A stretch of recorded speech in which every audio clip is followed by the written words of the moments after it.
In order to make boots of this sort, you'll need to have a number of specialized tools.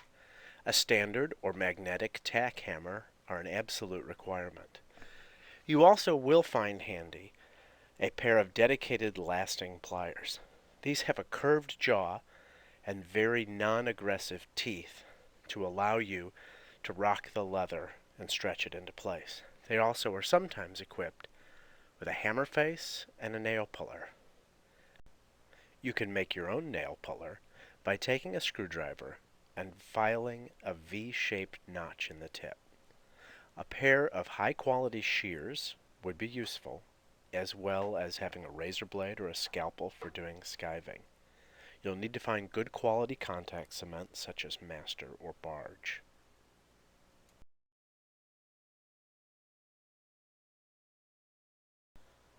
An absolutely essential piece of equipment are a pair of wooden lasts in the size of the boots you intend to make.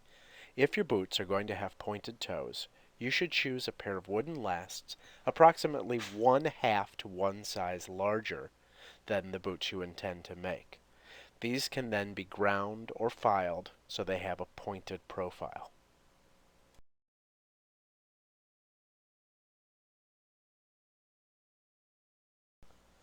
Another piece of required equipment is an iron last. These do not have to be the exact size of the shoes you're going to make.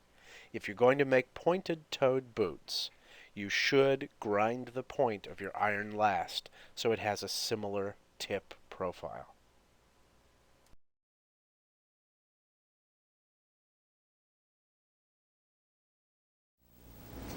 Today what we're going to learn is the basics of boot making. We're going to make a costume reconstruction of a pair of early 15th century boots. These boots will have a hard sole and use modern shoemaking techniques. Furthermore, when I say costume reconstruction, I mean that we will not make an exact copy of a surviving pair. We're basing this on number 70 in the book Shoes and Patents by Margaret de Neergaard and Francis Grew. We will eliminate the side lacing because the person who I'm making this pair of boots for doesn't like side lacing boots. This type of boot making is appropriate for any period. You can use the same basic techniques to make boots that range from Viking all the way up to Cavalier. The first step in making a pair of boots is to make a pattern for the upper part of the leg. This is called the quarters. As you can see, I've cut a piece of cloth, old scrap fabric, to roughly the same shape that's given in the book. I then take that piece of cloth and place it around the leg of the person for whom I'm making the boots. The V allows enough room for the shoe or the foot to fit through, and I can gather it on the back. You'll notice that there's enough room on here for me to sew it, but not a whole lot, which may mean that this is too tight. But I think for this pair of boots, the person can get in and out of them fairly easily. In this particular case, the pattern works fairly well. It doesn't need a whole lot of adjusting. It can fit pretty closely across the back and could be pinned up to make a nice fit, a nice tight boot upper. In this particular case, I don't need to do anything. But if it turns out that the pattern piece you made was too large, simply pin it, take a magic marker, draw a line where your excess fabric is, and cut off whatever's left. You'll have a piece that looks like this, roughly, that makes a nice pattern for the upper part of your boot. The next step is to lay out your pattern pieces. Normally I'd use a black Sharpie marker, but in this case I'm using black leather and it won't show up. So I just use a piece of chalk. Carefully trace around the pattern pieces. The next step is to pattern out your vamp. Now the vamp piece is provided, and this one happens to fit my last. If it doesn't fit your last, follow the directions in the instruction booklet. Cut out your vamp, and once you have these pieces ready, or cut out, you can toss them into the water, soak them, and then you'll be ready to nail them to your last, which will be our next step. I've taken my pieces and placed them in the sink upstairs. They'll soak in lukewarm water for about a half an hour. In the meantime, there's still a couple things that can be done. First of these is to lay out your insole. Your insole is the part that goes between your foot and the sole. Take a magic marker, trace it out. When you've traced the piece, you can then cut it. You'll also be able to cut out your sole. My sole pattern here is laid on the material that I've chosen to make my sole out of. Same deal. Traced. Once it's been traced out, you can cut it out. When choosing the material to make your soles out of, you have a wide variety of choices. You can go with anything from a pre-made sole, very heavy, thick, stiff material, to something that's approximately the same thickness as what you might see in a good leather belt. This is maybe 1/8 of an inch to 1/4 inch thick, whereas this is definitely a 1/4 inch thick, maybe a little bit more. This is a little bit more supple, and I like it better for this type of boot. What I have here is a piece of metal bar stock welded to a plate. This piece of bar stock has the same diameter as the hole in the top of the last, which allows me to set the last on it while working. This one's very long for doing boots. I also have a short one set in my workbench, which is a little bit more sturdy, for doing shoes. But in this case, as I'm doing boots, I'll be using my long one. I've placed the piece of leather over the last, and I have to find the hole, so that the top of the arch that you cut out of the pattern fits neatly over the highest point of the last. I then pull the leather up. By the way, you notice I've sewn up the back seam. I did that before I put it into the water. I'll then take the leather and align it so it's just right, with giving myself approximately a 1/2 inch of overlap, and start to work. What I do is I pull the leather, and I pull it using my lasting pliers. I'll pull it in this direction. For the first 2 nails, though, I'm going to pull it just using my hands because I want a little bit more control. I want to stretch it out this direction as far as I can possibly get it. I'll drop my nail, shove it in with my thumb, and using a tack hammer, hammer it in. Do the same thing with the other side. Stretch it out as far as I can get it.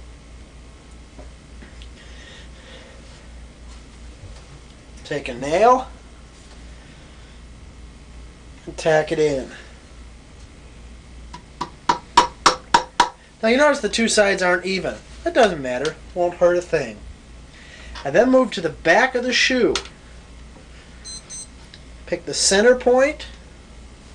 You notice my seam isn't centered. Ideally it would be, but it really doesn't matter because you won't notice once the shoe is constructed, or boot is constructed. Put a nail in, then just start working my way out with more nails.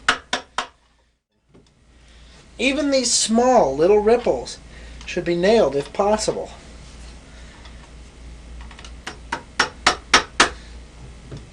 Areas that sit flush like this don't need nails. You can just leave them alone. The next step is to put the vamp on the last, which I'll do once I go upstairs and get it out of the water. I've now placed the vamp piece so it overlaps where the quarters come in by about a 1/2 inch. That's ideal if you can get it. I place it back on my peg.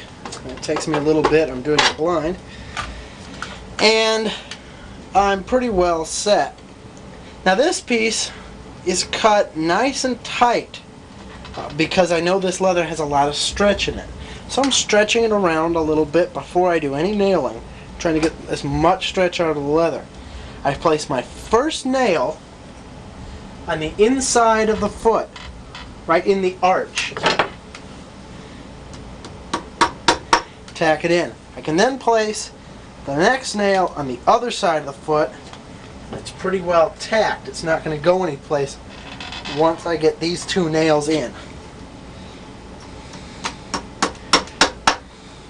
I then like to make sure that this section, this middle 3 inches, is nice and tight.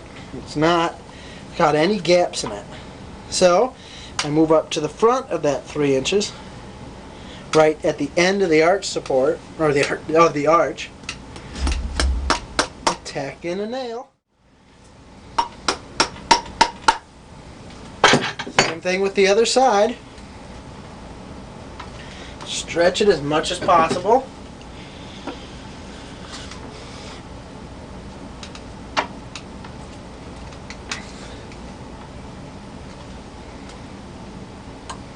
Go to the front of that 3-inch section. Put your nail in.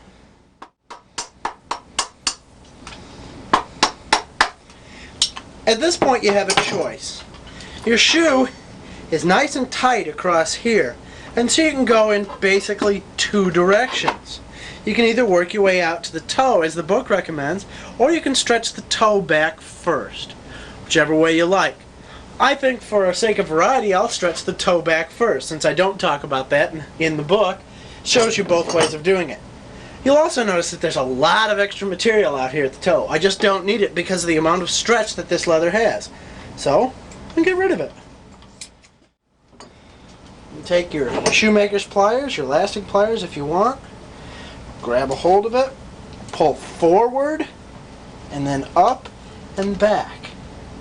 I like to do this first on a pair of shoes that has a very extremely pointed toe as this one does, because it gives me the real definition in the toe that you need. If your shoes aren't that pointed, go ahead and do it in the way the book recommends. It really doesn't matter. I would then, now that this is tight, go ahead and work these points out towards it. Now it's time to deal with the toe. We can deal with those little bubbles later. You may notice that these pliers are pretty awkward for getting into this space. I sometimes find that that's the case, and so I dig around in my drawer, find myself a pair of needle nose pliers, and use them to do the same job. You don't have to have a very hard to find pair of lasting pliers. Any kind of pliers will work. Lasting pliers are simply more fun because they're the correct tools for the job. And also, the teeth on the lasting pliers are less aggressive than those that are on most normal pliers, and they tend to tear up the leather a little bit less. Okay. Notice I've created 2 bubbles over here. That's a good thing. You want to get rid of material from the toe. I've probably said that 1,000 times, but I think it's very important. Okay, I now have 2 large globs of fabric up here, material that needs to be dealt with. So, by the same way I did the others, I'm going to pull them, stretch them, and try to get rid of them with nails. Stretch them back as much as possible.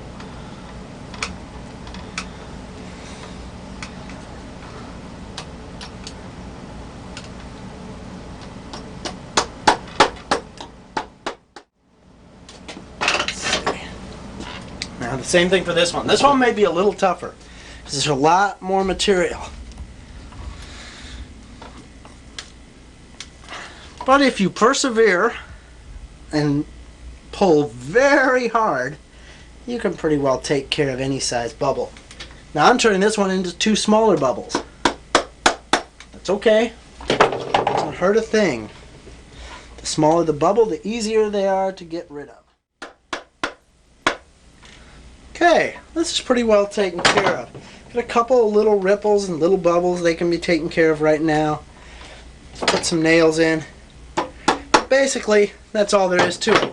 This bunch of material we'll deal with after it dries, which will be tomorrow. All you have to do is lay the leather on the last and place 3 tacks in it. 1 towards the front, one towards the back.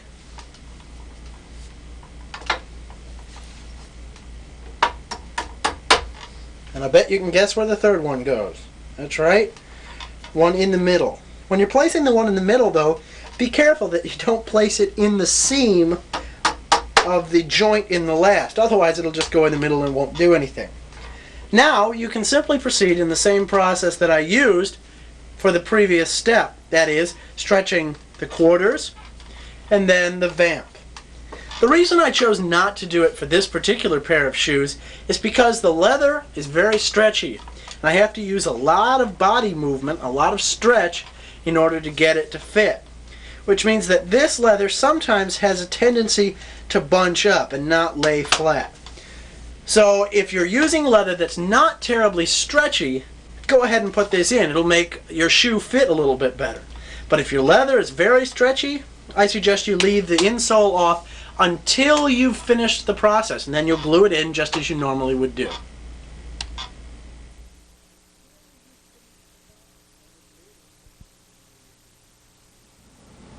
The process for the other shoe is exactly the same. And you notice I have the insole in this time.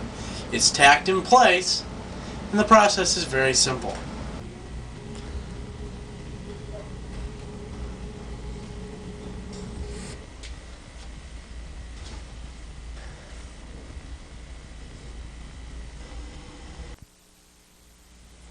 As you can see, once you've done a few of these and get a little bit of practice in, they practically do themselves.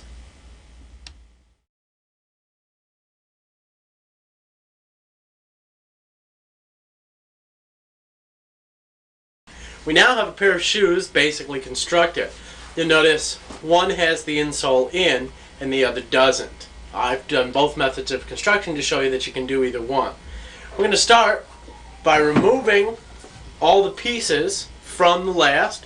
We'll pull out the nail and then we'll finish the shoe up. Now what we're going to do is pull all the nails. This is a very simple process. You can either start with the vamp or the quarters, it doesn't matter, but just get rid of them all. I'm using my nail puller, which is simply a screwdriver with a small notch cut in the blade so that I can get under the nails and then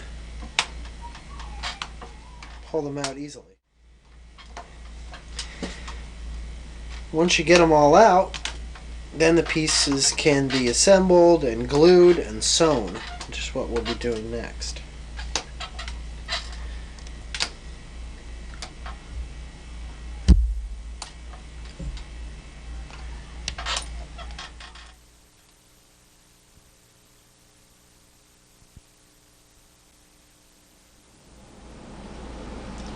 Now that we have all the nails pulled in the vamp, what we need to do is deal with this bunching at the toe. I'm taking a scalpel blade, which is extremely sharp, and I'm doing what's called a skiving operation, which means thinning out the leather. Just very lightly removing that which isn't necessary, making it smooth and flush. Now that the toe has been skived and all the nails have been removed, we can take the vamp off the last and work on the quarters. This is done in exactly the same way. Now that all the nails have been pulled from the quarters, it can easily be removed.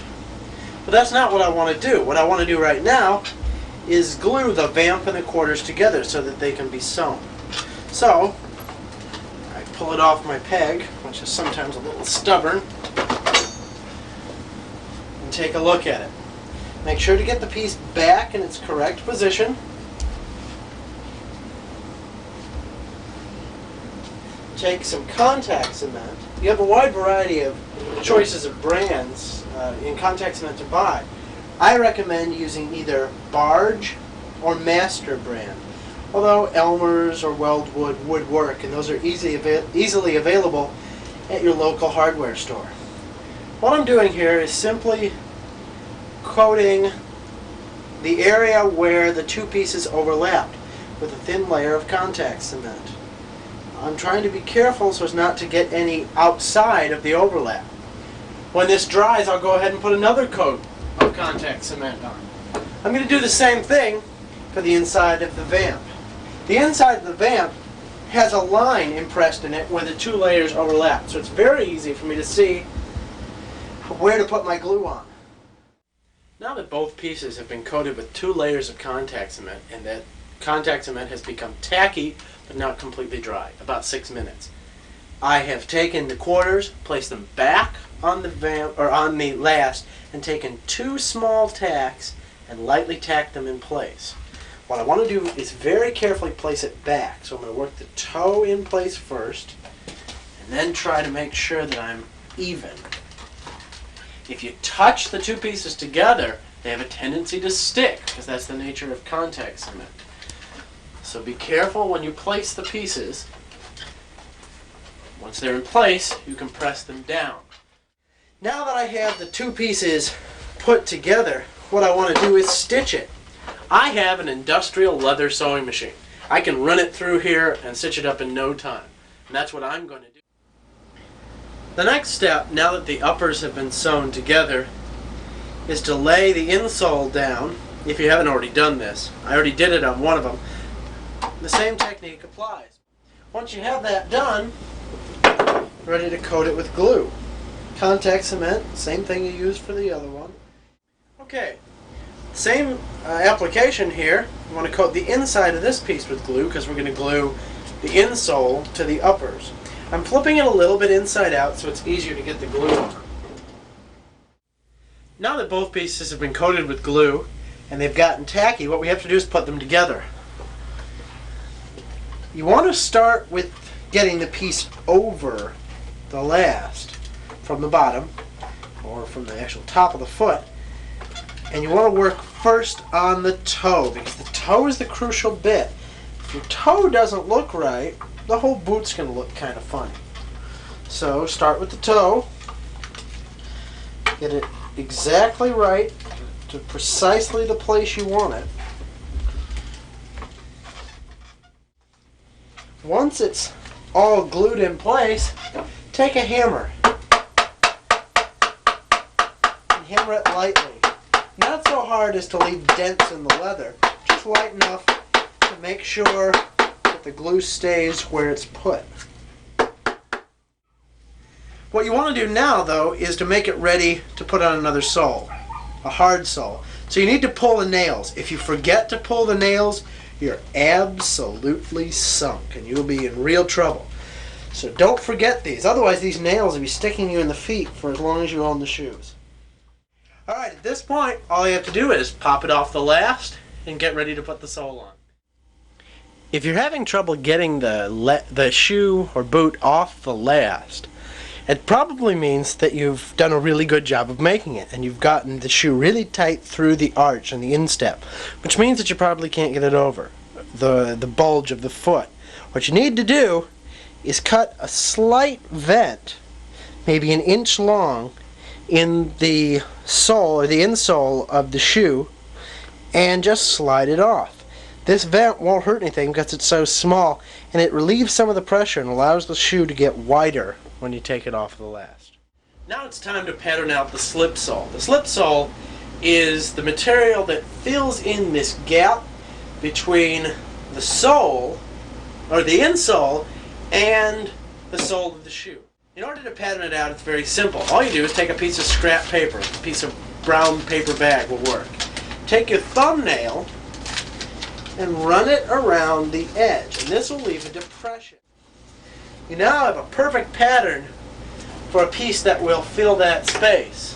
What you need to do now is cut it out of the paper and lay it out on some material. Your material choices for your slip sole are numerous. You can use a thin layer of cork, which is my first choice, or a layer of foam rubber, very thin, or, as in this case, a little bit of scrap leather. I'm using scrap leather simply because I don't have any cork sitting around my shop right now. I'm all out. I've coated both sides of this with glue, and now I'm putting it into the hole, and it fills it up pretty nicely. Now that the slip sole's in, you're ready to coat the entire bottom of the shoe with 2 layers of glue. Both pieces have been coated with this beautiful green contact cement, and they're nice and tacky. So what I have to do is very carefully place this and stick them together. Start with the toe. There's where you get your problem. I just touched it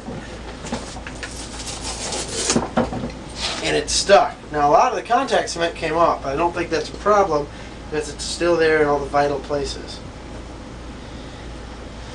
No, it's not a problem at all. Now I've placed it carefully, and what I'm going to want to do is take a hammer and hammer it lightly. Alright, it's not going into place now. I'm really at the last stage, which is nailing the soles on. I like to start from the back. Place one nail in the center back in line with the seam. Tap it in, making sure that it goes absolutely straight. If it's not straight, it won't hold. In fact, it might come up and stick you in the foot. And that's no fun. But I move about a ½ an inch over. Okay, when I get to the seam, I'm going to use a slightly longer nail. Instead of a 1 ounce, I'm going to use a 1 1/2. And you notice I'm not maintaining that standard spacing. I simply want to make sure that there's a nail going through the seam. So even if by some weird possibility, some weird chance, the seam splits, it's still nailed in place and it won't go anyplace. Go ahead and put this one in and then go back and fill in the gap. Okay, go back to a 1 ounce nail, put it in its correct position, and move towards the toe. Alright, this will be my last nail at more or less the standard spacing, and I'm going to progress to a much tighter configuration of nails.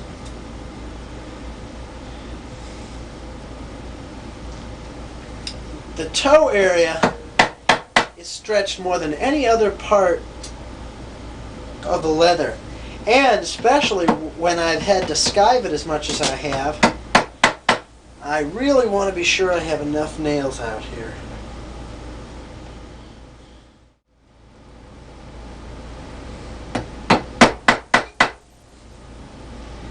You notice though that my last has a pointed toe. Remember, if you're doing pointed toed shoes, it's a must to have a pointed toed last.